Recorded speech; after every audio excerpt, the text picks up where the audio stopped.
প্ৰিয়সকলে এখন সাগৰৰ জাহাজেৰে বহুতো লোকে যাত্ৰা কৰি আছিল। তেওঁলোকে যাত্ৰা কৰি থাকোঁতে হঠাতে সেই জাহাজখন চলাই থকা চালকজনে এটা সকিয়নি বেলটো বজাই দিলে। সেই জাহাজত ডেন্স কৰি থকা যাত্ৰীসকলে আনন্দেৰে নাচি নাচি পাৰ্টি কৰি আছিল। তেনে সময়তেই হঠাতে সাৱধান কৰা বেলটো যেতিয়া বজোৱা হ'ল, তেতিয়া সকলোবোৰ যাত্ৰীয়ে ভয় খাই স্তব্ধ হৈ চাবলৈ ধৰিলে যে কি কাৰণে জাহাজৰ কেপ্টেইনজনে সেই সকিয়নিৰ বেলটো বজালে এই বুলি ভাবি তেওঁৰ ফালে চাবলৈ ধৰিলে। তেতিয়া জাহাজৰ কেপ্টেইনজনে ক'লে, আমি সকলো সাগৰৰ সিটো পাৰলৈ যাবলৈ বিচাৰিছোঁ, সেইকাৰণে জাহাজেৰে যাত্ৰা কৰি আছোঁ। কিন্তু এই জাহাজখনত কাৰিকৰী বিসংগতি ঘটিছে। জাহাজখন ডুবি যাব।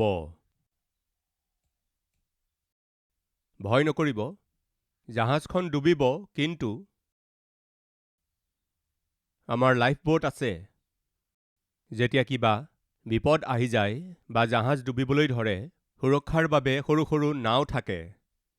সেই নাওবোৰো জাহাজতেই বন্ধা থাকে। সেইকাৰণে জাহাজখনৰ কেপ্টেইনজনে ক'লে যে সাগৰত সৰু সৰু নাৱৰ ব্যৱস্থা কৰা হৈছে। সতৰ্কতাৰে এই জাহাজখনৰ পৰা সেই নাওখনলৈ আপোনালোকে জঁপিয়াব লাগিব। সাৱধান, প্ৰাণ সংশয়ত পৰিছে। প্ৰাণ ৰক্ষা কৰিবলৈ যিসকলে জীয়াই থাকিবলৈ বিচাৰিছে, অনুগ্ৰহ কৰি আপোনালোকৰ ছুটকেছ, আপোনালোকৰ ব্ৰিফকেছ, আপোনালোকৰ বেগ, আপোনালোকৰ সম্পত্তি আৰু কাপোৰ কানি সকলো পাহৰি যাওক। যদি জীয়াই থাকে তেন্তে যিকোনো প্ৰকাৰে জীৱন যাপন কৰিব পাৰিব। নিজৰ প্ৰাণ ৰক্ষা কৰক। এই নাওখনত গধুৰ বস্তুবোৰ লৈ যাব নোৱাৰিম। কেৱল নিজৰ প্ৰাণ ৰক্ষা কৰিবলৈ চেষ্টা কৰক। যি অৱস্থাত আছে সেই অৱস্থাতেই এই জাহাজৰ পৰা ওচৰতে যি সৰু সৰু নাও আছে তালৈ জঁপিয়াওক, এই বুলি ক'লে। এতিয়া চাব, ডুবি মৰিবলৈ ধৰিছে এই কথা জানি যাত্ৰীসকলে কি কৰিলে। প্ৰিয়সকল, আপুনি সেই জাহাজখনত থাকিলে কি কৰিলেহেঁতেন কওকচোন? কওকচোন কি কৰিলেহেঁতেন? মোৰ বিয়াৰ কাৰণে বনাৰসী শাৰী আছে ভিতৰত। শুৱনি হিচাপে সেইখন লগত লৈ যাবনে? মোৰ ছুটকেছটো ভিতৰত আছে, মোৰ কাপোৰৰ বেগটো ভিতৰত আছে। এইবোৰ কথা ভাবিবনে বাৰু? চান্সেই নাই। কিয় জানেনে? তাতকৈও অধিক, কাপোৰতকৈও অধিক, সোণতকৈও অধিক, সম্পদতকৈও অধিক মূল্যৱান কি বাৰু? প্ৰাণ। যি অৱস্থাত আছিল সেই অৱস্থাতেই সকলোৱে জঁপিয়াই জঁপিয়াই গৈ আছিল। এজন ব্যক্তি এওঁলোকৰ সৈতে জাহাজত নাছিল, কিন্তু ভিতৰৰ ক'ৰবাত আছিল। তেওঁ এই বাতৰিটো পালে। আৰে ভাই, ভিতৰত ক'ত ঘূৰি আছা? জাহাজ ডুবু ডুবু হৈছে, খৰখেদাকৈ তুমি কি কৰিব লাগে? সেই লাইফ বোটত, সেই সৰু নাওখনত জঁপিওৱা, এই বুলি কওঁতে তেওঁ যেতিয়া গৈ আছিল, তেওঁৰ মনলৈ এটা ভাৱ আহিল। সকলো সেই সৰু নাওখনলৈ গৈ আছে। নাজানো তেওঁলোকৰ কিমান টকা পইচা ইয়াত এৰি গৈ আছে। নাজানো কিমান যে বহুমূলীয়া সম্পদবোৰ এৰি থৈ গৈ আছে বুলি ভাবি কোঠাবোৰত চাই দেখিলে তেওঁলোকৰ কাপোৰ ইয়াতে আছে, তেওঁলোকৰ সোণ আছে, তেওঁলোকৰ সম্পদ তাতে আছে। এতিয়া তেওঁ কি কাম কৰিলে জানেনে? কি কৰি আছিল জানেনে? এটা ডাঙৰ বেগ ল'লে। সেই বেগত তেওঁলোকৰ সোণবোৰ ভৰালে, সম্পদবোৰ ভৰালে, বহুমূলীয়া সম্পদবোৰ ভৰালে, তেওঁৰ চেলফোন ভৰালে, এওঁৰ চেলফোন ভৰালে। গোটেই বেগটো ভৰাই ল'লে আৰু পিঠিত বান্ধি ল'লে। খৰখেদাকৈ দৌৰি দৌৰি যাবলৈ ধৰিলে। প্ৰায় সৰু নাওবোৰ সকলো ভৰি গ'ল আৰু সকলো নাওবোৰ গৈ আছিল। এওঁ জাহাজৰ পৰা একে কোবে জঁপিয়াই নাৱত পৰিব লাগিছিল, কিন্তু সাগৰতহে গৈ পৰিল। কিয় সাগৰত গৈ পৰিল কওকচোন? তেওঁক সাগৰত কিহে পেলালে কওকচোন? কওকচোন? বেগটোৱে। সেই বেগটোৱে কি কৰিলে? তেওঁ যেতিয়া জঁপিয়াই দিছিল, সেইটো গধুৰ হোৱাৰ কাৰণে যেতিয়া তেওঁ নাৱত গৈ পৰিব লাগিছিল, নাওখন আৰু জাহাজৰ মাজত সেই দ সাগৰত গৈ পৰিল। সেই বেগটো তেওঁ নিজৰ ডিঙিত বান্ধি লৈছিল কাৰণে সেই বেগটোৱে কি কৰিলে জানেনে? তেতিয়া সকলোৱে চাই আছিল, তেওঁক সাগৰৰ মাজত ডুবাই দিলে। প্ৰিয় ভাই ভনীসকল, এই পুৰণি বছৰটো ত্যাগ কৰি আমি নতুন বছৰত কওকচোন কি প্ৰৱেশ কৰিবলৈ গৈ আছোঁ। ঈশ্বৰে কৈছে, নতুন বছৰত প্ৰৱেশ কৰা। প্ৰিয়সকল, সিপাৰলৈ যাবলৈ বিচৰা আপুনি, অদ্ভুত জীৱন যাপন কৰিবলৈ যিয়ে ভাবি আছে, আশীৰ্বাদবোৰ উপভোগ কৰিবলৈ ভাবি আছে, আনন্দেৰে জীৱন যাপন কৰিবলৈ ভাবি থকা আপোনালোক সকলোকে এটা সকিয়নি দি আছোঁ। আপুনি সুখেৰে সৈতে, আনন্দেৰে সৈতে, শান্তিৰে সৈতে নতুন বছৰত যদি থাকিবলৈ বিচাৰিছে, তেন্তে যিবোৰ ত্যাগ কৰিব লাগে সেইবোৰ কি কৰিব লাগে? ত্যাগ কৰক। যিবোৰ বস্তু নতুন বছৰত আপুনি সুখ আৰু আনন্দেৰে সৈতে পবিত্ৰতাৰে আপোনাক ঈশ্বৰৰ সন্তান হিচাপে থাকিবলৈ নিদিব, সেইবোৰক আপুনি এৰি দিয়ক। সকলো জীয়াই থাকিল প্ৰিয়সকল, কেৱল এজন ব্যক্তি মৰি গ'ল। সেই ব্যক্তিজন কোন আছিল? নিজৰ প্ৰাণতকৈ অধিক সোণক গুৰুত্বপূৰ্ণ বুলি ভাবিলে, নিজৰ প্ৰাণতকৈও অধিক বস্ত্ৰ বহুমূল্য বুলি ভাবিলে, তেওঁৰ প্ৰাণতকৈও অধিক সম্পদবোৰ গুৰুত্বপূৰ্ণ বুলি ভাবিলে। সেই সম্পদবোৰ, সেই বস্ত্ৰবোৰ, সেই সোণবোৰে তেওঁৰ প্ৰাণ হৰিলে। প্ৰিয় ভাই ভনীসকল, নতুন বছৰত প্ৰৱেশ কৰাৰ পূৰ্বে আমি যিবোৰ বস্তু এৰিব লাগে, যদি সেইবোৰ আমি এৰি নিদিওঁ, তেন্তে সেইবোৰেই আমাক মাৰি পেলাব। সেইবোৰেই আমাক অনাগত নতুন বছৰত ঈশ্বৰৰ সন্তান হৈ জীৱন যাপন কৰিবলৈ নিদিব। সেইদিনা ছদোম আৰু গমোৰা পাপেৰে পৰিপূৰ্ণ আছিল, অপবিত্ৰতাৰে ভৰি গৈছিল, অনৈতিক সম্বন্ধেৰে ভৰি পৰিছিল। যিফালেই চাই সকলোফালে পাপ বাঢ়ি গৈছিল। ভয়ানক ৰূপে পাপ বাঢ়ি গৈ থকা এনেকুৱা ছদোম আৰু গমোৰা নামৰ নগৰখনক ঈশ্বৰে কি কৰিবলৈ গৈ আছিল জানেনে? পুৰি ভস্ম কৰিবলৈ গৈ আছিল, সম্পূৰ্ণকৈ ধ্বংস কৰিবলৈ গৈ আছিল। কিন্তু আব্ৰাহামে লোট আৰু লোটৰ পৰিয়ালৰ কাৰণে প্ৰাৰ্থনা কৰিলে। তেওঁ কৰা প্ৰাৰ্থনাৰ দ্বাৰা ঈশ্বৰে লোট আৰু লোটৰ পৰিয়ালটোক ৰক্ষা কৰিবলৈ বিচাৰিলে। শুনক প্ৰিয় ভাই আৰু ভনীসকল, লোটক ঈশ্বৰৰ দূতে কি বুলি কৈছিল জানেনে?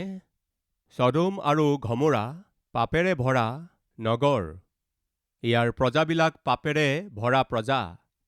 ঈশ্বৰে তেওঁলোকক দণ্ড দিবলৈ গৈ আছে।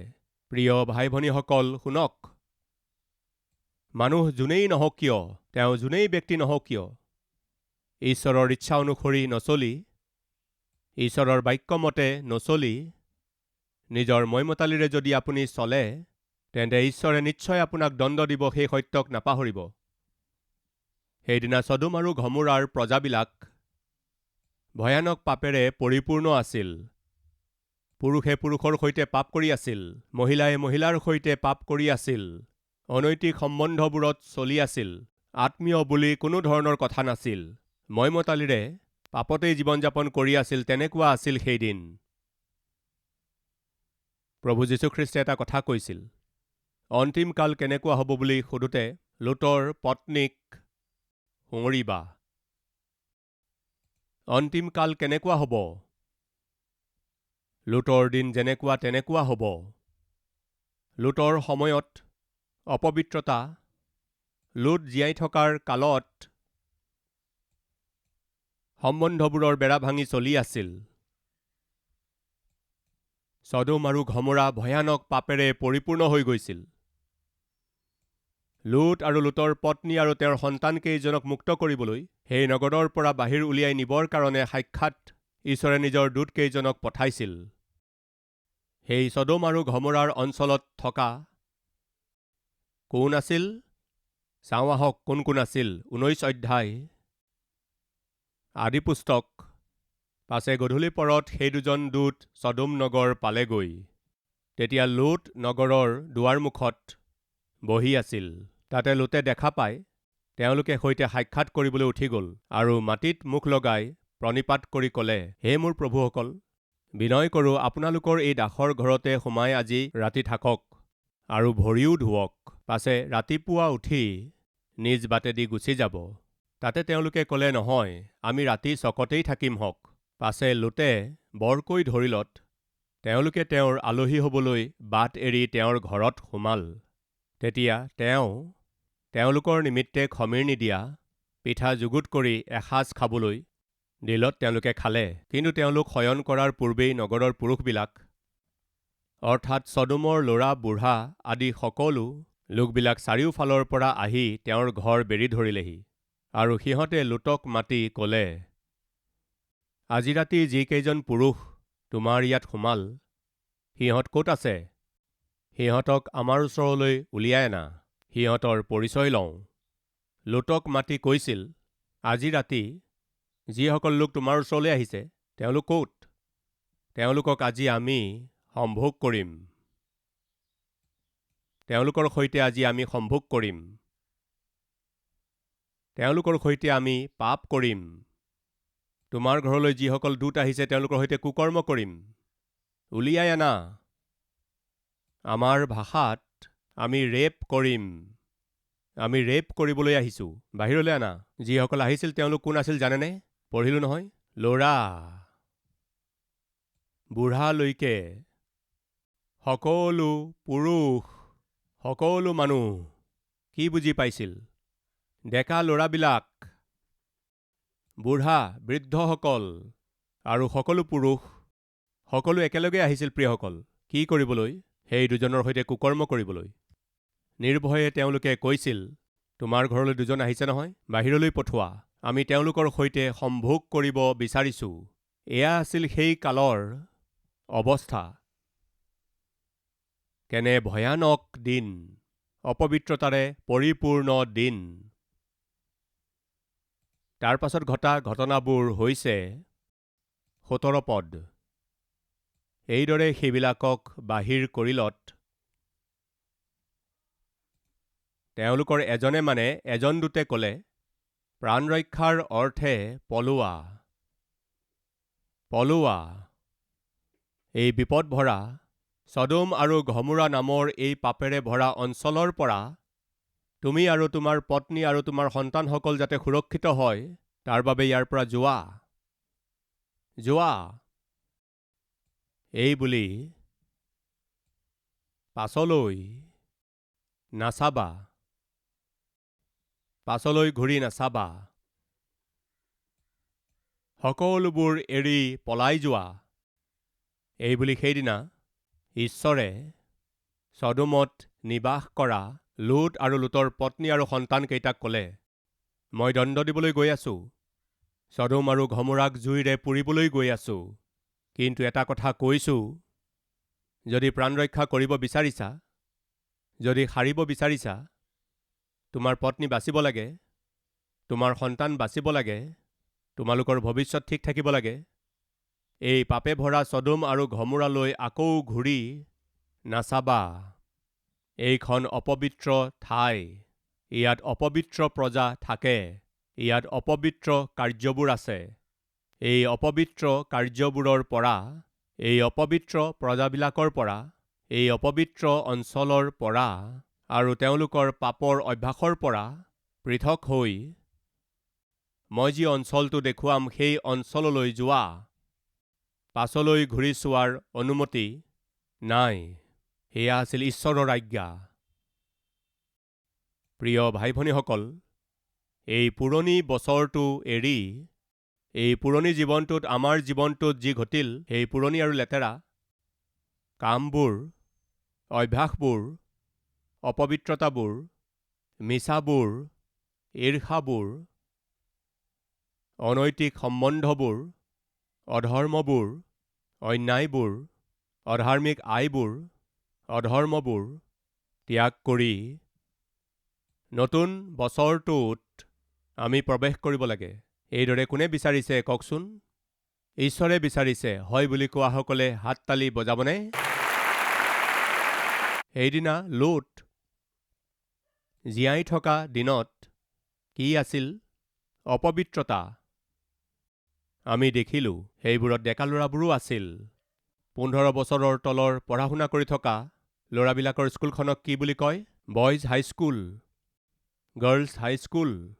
15 বছৰৰ তলৰ ল'ৰা ছোৱালীবিলাকক বইজ আৰু গাৰ্লছ বুলি কয়। প্ৰিয় ভাই ভনীসকল, শুনিছেনে বাৰু? লোটৰ ঘৰলৈ দুজন দূত আহোঁতে তেওঁলোকক ৰেপ কৰিবলৈ কোন আহিছিল জানেনে? 15 বছৰৰ তলৰ ল'ৰাবিলাক আহিছিল।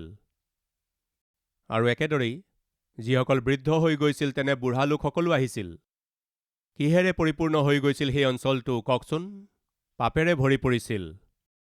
ছদম আৰু গমোৰাত যিবোৰ পাপ হৈছিল সেয়া আজি হৈ থকা নাইনে? ঈশ্বৰে কি বুলি কৈছিল?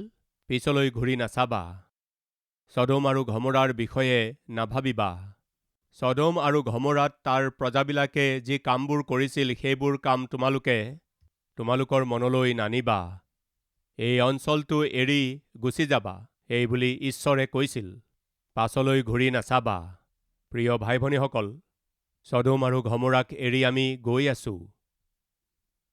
পুৰণি বছৰ আৰু পুৰণি জীৱনটোক ত্যাগ কৰি নতুন বছৰ আৰু নতুন জীৱনটোলৈ আমি নতুন আশীৰ্বাদবোৰ লাভ কৰিবলৈ গৈ আছো। ঈশ্বৰে কৈছে, কি কৈছে? পিছলৈ ঘূৰি নাচাবা। যিবোৰ তুমি এৰি দিলা, যিবোৰ তোমাৰ বাবে অভিশাপ আছিল, যিবোৰে তোমাৰ স্বাস্থ্য নষ্ট কৰিলে, যিয়ে তোমাৰ পৰিয়ালটোৰ শান্তি নোহোৱা কৰিলে, যিয়ে আপোনাৰ পঢ়া শুনাক নষ্ট কৰিলে, যিয়ে যৌৱনকালক নষ্ট কৰিলে, আপোনাৰ ভৱিষ্যত নষ্ট কৰিলে, তেনেকুৱা যি অভ্যাস আছিল, ছোৱালীবিলাকৰ প্ৰতি যি বলিয়ালি, সেইবোৰ এৰি যোৱা। পিছলৈ ঘূৰি নাচাবা।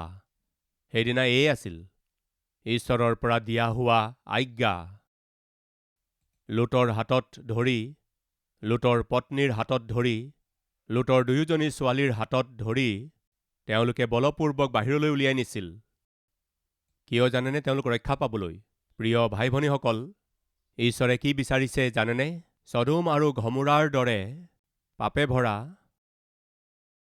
কাম চলি থকা তেনেকুৱা এখন সমাজত নতুন বছৰত প্ৰৱেশ কৰিবলৈ গৈ আছো।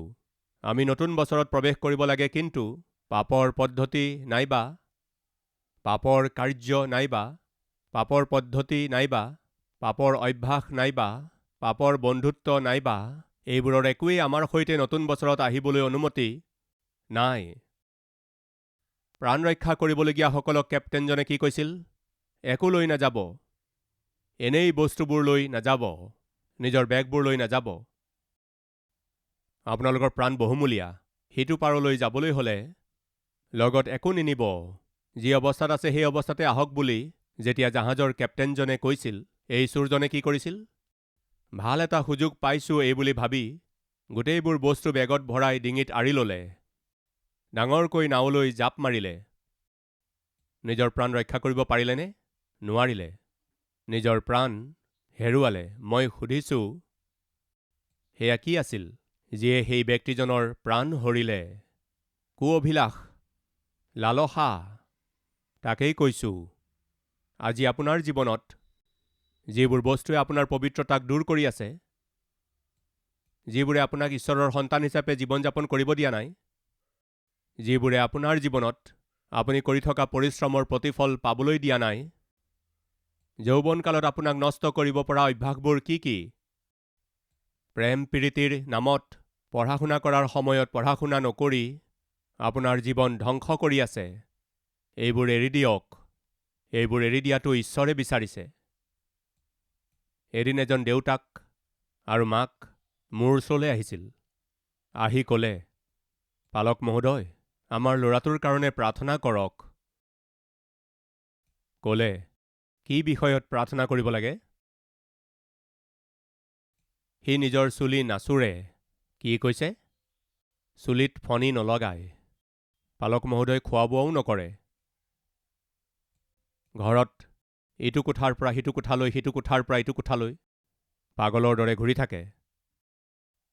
আপোনাৰ ল'ৰাই পঢ়া শুনা নকৰে? পঢ়া শুনা নকৰিব কিয়? বৰ ভাল শিক্ষাৰ্থী, first class student. First class student যদি চুলিনো কিয় নাকাটে, চুলিনো কিয় নাচোৰে? কলেজলৈ নগৈ ঘৰতে কিয় ঘূৰি থাকে? কিমানলৈকে পঢ়িলে? বিটেক কৰিলে। বিটেক, ইঞ্জিনিয়াৰ পালক। ইঞ্জিনিয়াৰিং পঢ়িলে নে পঢ়ি আছে? ষ্টুডেণ্ট, ইঞ্জিনিয়াৰিং পঢ়ি আছে। তেন্তে ইঞ্জিনিয়াৰিং ষ্টুডেণ্ট হৈ ইঞ্জিনিয়াৰিং পঢ়ি থকা এজন ষ্টুডেণ্টে ঘৰত কিয় ঘূৰি আছে? এইটোৱেইটো আমাৰ সমস্যা। অন্ততঃ ব্ৰাছো নকৰে, গা পা নোধোৱে, কেতিয়া উঠে নাজানো, কেতিয়া শুৱে নাজানো। তাক দেখি আমাৰ হৃদয় ভৰি উঠে। একমাত্ৰ পুত্ৰ পালক মহোদয়, বৰ মৰম চেনেহেৰে তাক ডাঙৰ দীঘল কৰিলোঁ। সৰুৰ পৰা আমাৰ কথা শুনিছিল, ভালদৰে পঢ়িছিল। ইমানবোৰ কথা কৈছে, তেন্তে আচলতে হ'ল কি? পাগল হৈ গ'ল পালক। কি হৈ গ'ল? পাগল হৈ গ'ল। মই সুধিলোঁ, আপোনাৰ ল'ৰাটো পাগল কেনেকৈ হ'ল? কিনো ক'ম পালক মহোদয়, এজনী ছোৱালীৰ প্ৰেমত পৰিল। কি বলিয়ালি? প্ৰেমৰ বলিয়ালি। পঢ়ি থকা কালত কলেজত এজনী ছোৱালীৰ প্ৰেমত পৰিল। প্ৰেমত পৰি এজনী ছোৱালীৰ পাছত পৰি সেই ছোৱালীজনীয়ে মোৰ সকলো বুলি ভাবিছিল। তাইয়েই সকলো। ডেকাসকল শুনি আছেনে? যুৱতীসকল শুনি আছেনে? নতুন বছৰত প্ৰৱেশ কৰিবলৈ যোৱাৰ আগতে আপুনি এৰিবলগীয়া বিষয়বোৰ ঈশ্বৰে নিশ্চিতভাৱে কৈ আছে। সাৱধান হৈ যাওক। ছোৱালীজনীৰ প্ৰেমত পৰিল। সেই ছোৱালীজনীয়ে আমাৰ ল'ৰাটোক পাগল কৰি দিলে পালক মহোদয়। কি হৈছিল? তুমিয়েই মোৰ সকলো বুলি ছোৱালীজনীয়ে ক'লে। তুমিয়েই মোৰ সকলো, তোমাৰ অবিহনে মই জীয়াই থাকিব নোৱাৰো বুলি কৈছিল। তাৰ পাছত আমাৰ ল'ৰাটোতকৈ সুন্দৰ অন্য এজন ল'ৰাক তাই পাই গ'ল। সেই ছোৱালীজনীয়ে ঠগাই দিলে আৰু আমাৰ ল'ৰাটো পাগল হৈ গ'ল। সেই বাপেক মাক হালেই কান্দি আছিল। প্ৰিয় ডেকা ভাই ভনীসকল শুনক, এই প্ৰেমৰ বলিয়ালিত পৰি আপোনাৰ জীৱন ধ্বংস কৰিলে কেনেকৈ হ'ব? আপোনাৰ সোণালী জীৱনটো ধ্বংস কৰিলে কেনেকৈ হ'ব? এই প্ৰেম এক বলিয়ালি। তাকেই সেই বাপেকজনে কৈ আছিল, আমাৰ ল'ৰাটো প্ৰেমৰ বলিয়ালিত পৰিল। দ্বিতীয়তে কি জানেনে? ছোৱালীৰ পাগল, ল'ৰাৰ পাগল। আজি আমাৰ মাজত কোনোবা আছে নেকি ল'ৰাৰ প্ৰেমত পৰি থকা, ছোৱালীৰ প্ৰেমত পৰি থকা? মা দেউতাই আপোনাক ইমান প্ৰেম কৰে, তথাপিও সেই প্ৰেমক আপোনালোকে বুজি নাপায়। সৌন্দৰ্যক দেখি বা আপোনাৰ মুখমণ্ডল দেখি অলপ সময়ৰ সুখৰ কাৰণে যি আপোনাৰ পাছত পৰিছে, সেই ল'ৰাজনৰ প্ৰেমত পৰি, সেই ছোৱালীজনীৰ প্ৰেমত পৰি আপুনি নিজৰ জীৱন ধ্বংস কৰি আছে। এবাৰ ভাবকচোন। ত্যাগ কৰি দিয়ক। অযথা পাপৰ এই বলিয়ালি এৰি দিয়ক। তাকেই সেইদিনা লুটক আৰু লুটৰ পত্নীক আৰু লুটৰ সন্তানকেইটাক কি বুলি কৈছিল জানেনে? পাছলৈ ঘূৰি নাচাবা।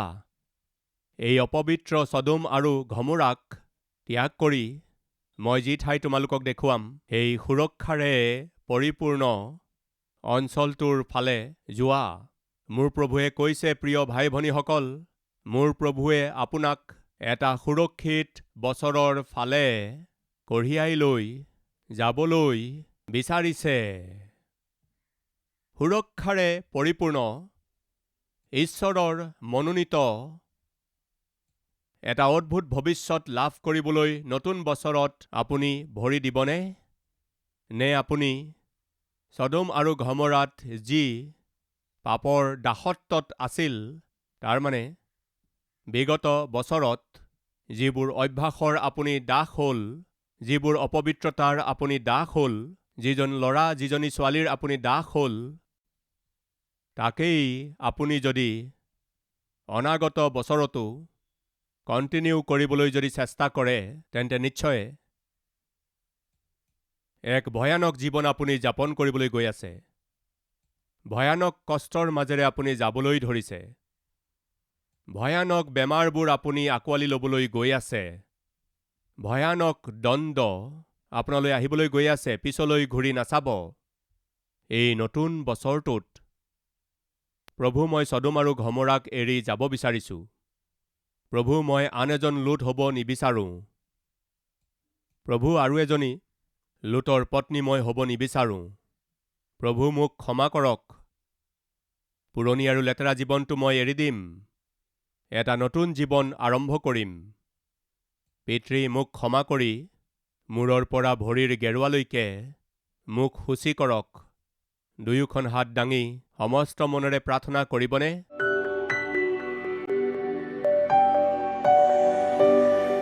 যীশু, আমি কৰা প্ৰতিটো পাপ আপুনি দেখিলে। তাৰ দণ্ডৰ পৰা আমি সাৰিব নোৱাৰোঁ। সেই দণ্ডৰ পৰা আপুনিহে কেৱল আমাক বচাব পাৰে।